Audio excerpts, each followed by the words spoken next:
कृष्ण ने सबकी पहचान बताई है कि नंद बाबा कैसे दिखते हैं, यशोदा मैया कैसी दिखती हैं, कहाँ नंद महल स्थित है, सब कुछ बताया है। उद्धव जी कहते हैं बस कुछ ही दिनों में मैं वापस आऊंगा।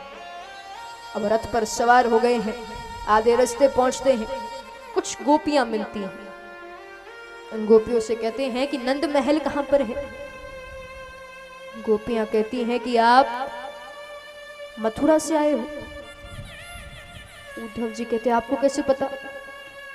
गोपियां कहती हैं वो नंद महल है, वहां हमारा कन्हैया रहता था।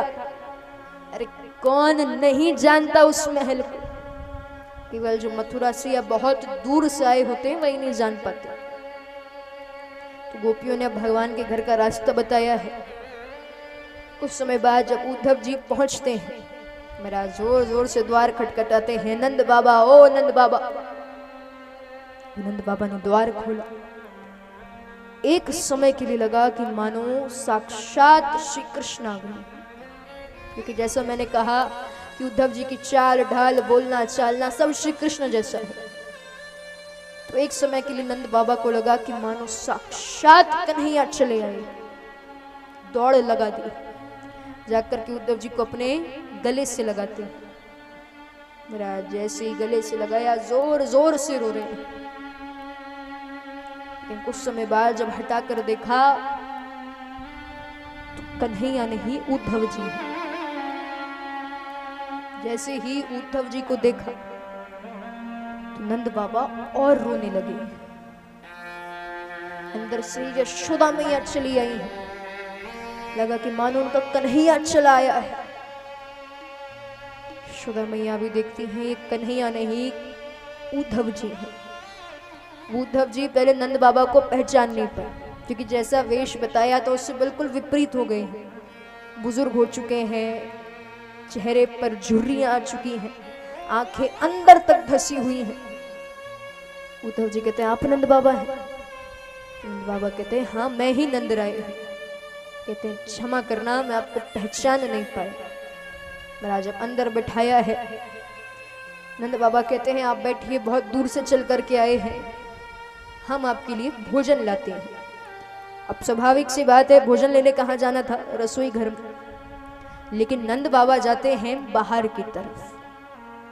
अब जब बाहर की तरफ गए हैं तो उद्धव जी सोचते हैं कि जब रसोई घर अंदर है तो ये महल से बाहर क्यों जा रहे हैं। तो उद्धव जी रसोई घर में गए हैं।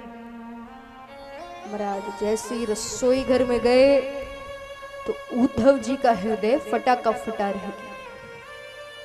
मतलब रसोई घर में जाले पड़ रहे हैं, मानो जब से श्री कृष्ण गए हैं तब से उस घर में भोजन नहीं बना है।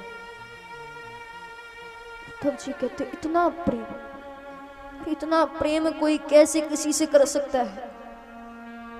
हाल ये है कि उद्धव जी की आंखों में भी आंसू आ गए। जी कहते हैं आज समझ में आया प्रेम किसको कहते हैं। आज लग रहा है कि प्रेम तत्व क्या होता है। अरे मैं इन्हीं ब्रजवासियों को अनपढ़ गवार कह रहा था, आज समझ में आया कि प्रेम क्या होता है। मेरा उद्धव जी की आंखों में भी अश्रु है। नंद बाबा आते हैं, उद्धव जी को बिठाया है, भोजन कराया है, कहते हैं कि अब आप विश्राम कीजिए। उद्धव जी कहते हैं नहीं जानना चाहोगे आपका कन्हैया कैसा है, कैसे आप लोगों के बिना रह रहा है, कोशिश तो करो। नंद बाबा कहते हैं कि कन्हैया के बारे में सोचना मतलब स्वयं को पीड़ा देना। अरे जितना उसके बारे में सोचेंगे उतना बुरा लगेगा, इसलिए हम नहीं जानना चाहते उसके बारे में। तो नंद बाबा कहते हैं ये बताइए क्या वसुदेव जी देवकी जी ठीक है। कहते हैं हाँ वो ठीक है। उद्धव जी कहते हैं कि आपका कन्हैया बहुत उदास रहता है। तब जब से वो इस ब्रज को छोड़ के गया, एक दिन ऐसा नहीं गया होगा जब वो रोया ना। हर दिन रोता है, आप सभी को बहुत याद करता है। अब महाराज रात्रि भर सिर्फ भगवान की लीलाओं के बारे में सोच रहे हैं। हाल ये है कि नंद बाबा, यशोदा मैया और उद्धव जी की आंखों से अश्रुधाराएं बहती जा रही हैं, रुकने का नाम नहीं ले रही। जैसी सुबह होती है, गोपियां अपने काम काज करती हैं, दहली पर दीपक लगाती हैं। अब जब दीपक लगाया तो नजर पड़ी कि नंद महल के बाहर एक सोने का रथ खड़ा है, और वो जो रथ है वो ठीक वैसा ही दिख रहा है जिससे श्री कृष्ण मथुरा गए थे, कभी लौट कर नहीं है। गोपियों को लगता है कि मानो कन्हैया वापस चले आए हैं। गोपियां दौड़ी दौड़ी जाती हैं। अब जैसी ही गोपियां पहुंची, उद्धव जी बीच में हैं, गोपियों ने चारों तरफ से घेर लिया है। महाराज, गोपियां देखती हैं, एक समय के लिए लगा श्री कृष्ण आ गए हैं, तब देखा तो उद्धव जी हैं। गोपियां रोते रोते कहती हैं, आज फिर से उस कन्हैया ने संदेश भेज दिया। अरे उस कन्हैया को बताओ कि उसके बिना हम कैसे रह रहे हैं। एक दिन नहीं जाता होगा जिस दिन हम उसको याद ना करें। रोज हम कन्हैया के बारे में सोचते हैं, लेकिन वो कन्हैया सिर्फ संदेश भेज रहा है। उस कन्हैया से कहो कि हम उससे कितना प्रेम करते हैं। गोपियां उद्धव जी से कहती हैं कि आप क्या जानो प्रेम क्या होता है। आपकी नजरों में तो हम अनपढ़ गवार हैं, लेकिन हम हमारे उस कन्हैया की नजरों में सबसे ऊपर हैं। इस बात की खुशी है, जब आप कन्हैया का संदेश लेकर के आए हो तो हमारा संदेश भी कन्हैया तक पहुंचा। तो गोपियां अब कह रही हैं, क्या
रात भर वो रुलाती है।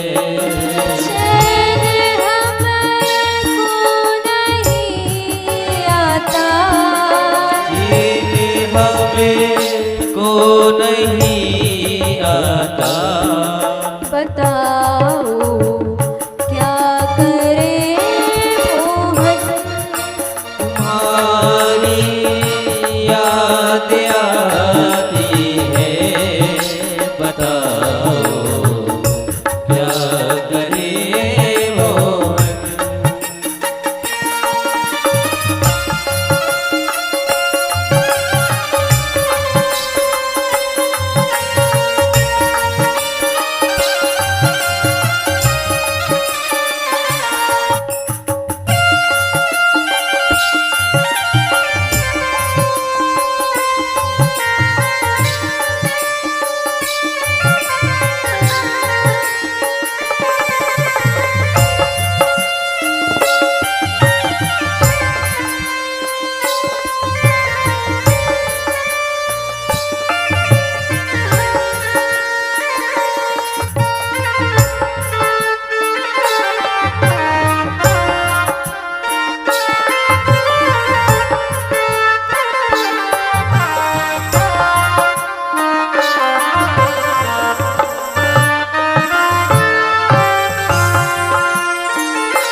चलूं जब वो ना चलने दे, रुकूं जब वो ना रुकने दे। चलो जब बोला चलने दे, रुको जब बोला रुकने दे। चलूं जब वो ना चलने दे, रुकूं जब वो ना रुकने दे। चलो जब बोला चलने दे, रुको जब बोला रुकने दे। और कुछ अब नहीं भाता, और कुछ अब नहीं भाता। बताओ क्या करे मोहन, तुम्हारी याद आती है। बताओ क्या करे मोहन। तुम्हारी याद आती है। बताओ क्या करे मोहन, तुम्हारी याद आती है। बताओ क्या करे मोहन। बताओ क्या करे मोहन, बताओ क्या करे मोहन। बताओ क्या करे मोहन, बताओ क्या करे मोहन। बताओ क्या करे मोहन। बताओ क्या करे मोहन। तो इस तरह से गोपियां कहती हैं कि जब श्री कृष्ण का संदेश आया है तो हमारा संदेश भी भेज देना कि हम कन्हैया के बिना नहीं रह सकते।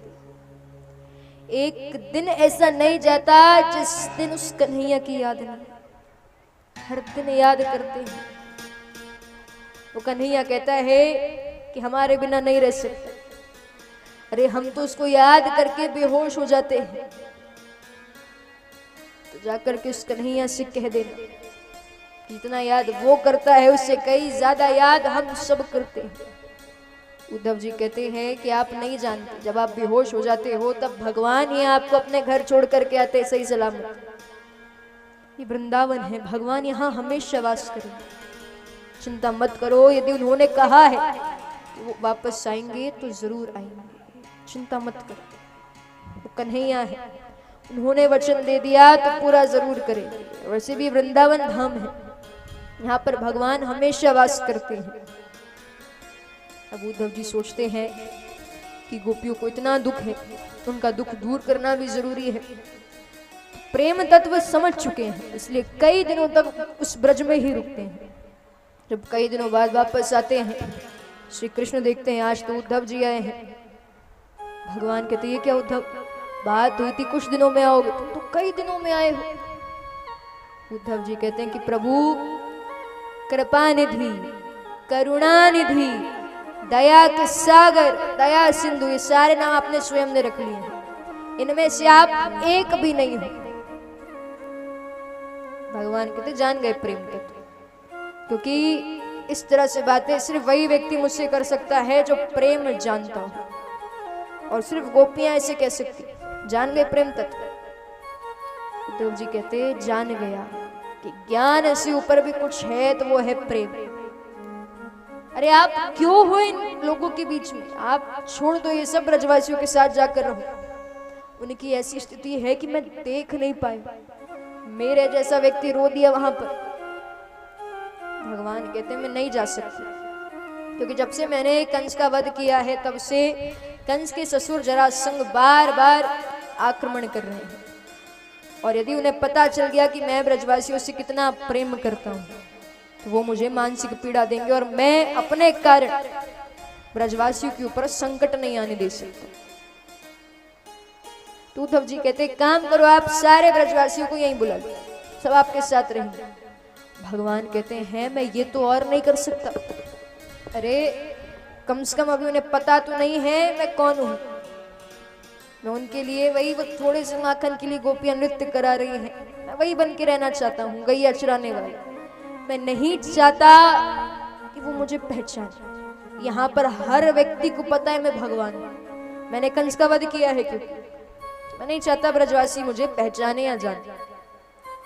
उद्धव जी कहते हैं कुछ भी करो, लेकिन अब ज्यादा दिन तक उनसे दूर मत रहो। भगवान कहते हैं चिंता मत करो, मैं जल्दी ब्रजवासियों से मिलूंगा। अब